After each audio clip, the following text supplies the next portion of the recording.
அனைவருக்கும் வணக்கம். ரேஷன் அட்டைதாரர்கள் மற்றும் குடும்ப தலைவிகள் அனைவரும் பயன்பெறும் வகையில் அவர்களுக்கு உதவித்தொகை வழங்குவதில் புதிய மாற்றங்கள் குறித்த தற்போது முக்கியமான மகிழ்ச்சியான அறிவிப்புகள் வெளியாகியுள்ளன. இதை பற்றிய விரிவான விளக்கத்தை இவ்வீடியோவில் காணலாம். வீடியோவை கடைசி வரை ஸ்கிப் செய்யாமல் பார்க்கவும். இது மாதிரி டெய்லி கவர்மெண்ட் அப்டேட் தெரிந்து கொள்ள சேனலை சப்ஸ்கிரைப் செய்து கொள்ளுங்கள். பக்கத்தில் உள்ள பெல் ஐக்கனையும் கிளிக் செய்து கொள்ளுங்கள். மறக்காமல் இந்த வீடியோவிற்கு லைக் செய்து விடுங்கள். வாங்க வீடியோக்குள்ளே போகலாம். தமிழகத்தில் தற்போது நடைமுறையில் உள்ள மகளிர் உரிமை தொகை திட்டத்தின் கீழ் தகுதியுள்ள மகளிருக்கு மாதம் 1000 ரூபாய் வழங்கப்பட்டு வருகிறது. இந்த திட்டம் அடித்தட்டு மற்றும் நடுத்தர குடும்பங்களுக்கு பெரும் நிதியுதவியாகவும் அவர்களின் வாழ்வாதாரத்தை உயர்த்தும் ஒரு முக்கிய தூணாகவும் அமைந்துள்ளது.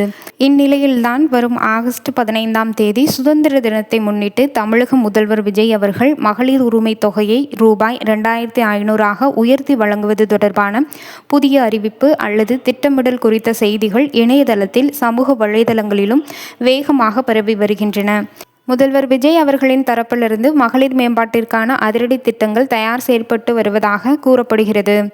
ஆகஸ்ட் 15இல் இது குறித்து முக்கிய அறிவிப்புகள் அல்லது அக்கட்சி நிலைப்பாடு வெளியாகலாம் என்ற தகவல்கள் மக்கள் மத்தியில் பெரும் எதிர்பார்ப்பை ஏற்படுத்தியுள்ளன. தற்போதைய ரூபாய் 1000 தொகையானது இதைவிட 2500 என்பது குடும்ப பெண்களின் மாதாந்திர பொருளாதார தேவைகளை பெருமளவில் பூர்த்தி செய்யும் என்பதால் இச்செய்தி தாய்மார்கள் மத்தியில் மிகுந்த வரவேற்பை பெற்றுள்ளது.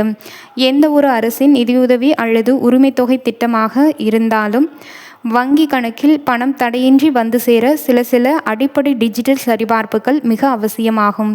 குறிப்பாக உங்களின் தற்போதைய உரிமை தொகை கணக்குடன் இணைக்கப்பட்டுள்ள விவரங்கள் சரியாக இருக்க வேண்டும் என தமிழக அரசு தெரிவித்துள்ளது. இந்த நிலையில் மகளிர் உரிமை தொகை கிடைக்காத குடும்ப தலைவிகள் மனுக்களை தொடர்ச்சியாக அளித்து வரும் நிலையில் இது குறித்து கேள்விக்கு வருவாய் மற்றும் பேரிடர் மேலாண்மை துறை அமைச்சர் செங்கோட்டையன் அவர்கள் பதிலளித்துள்ளார். இது குறித்து அவர் கூறுகையில், மகளிர் உரிமை தொகைக்கு ஆன்லைன் மூலமாக யார் வேண்டுமானாலும் விண்ணப்பம் செய்யலாம். அதை அரசு பரிசீலித்து சரியாக இருக்குமேயானால் அதை தேர்வு செய்யப்படும் அனைவருக்கும் உரிமை தொகை வழங்கப்படும் என்றார்.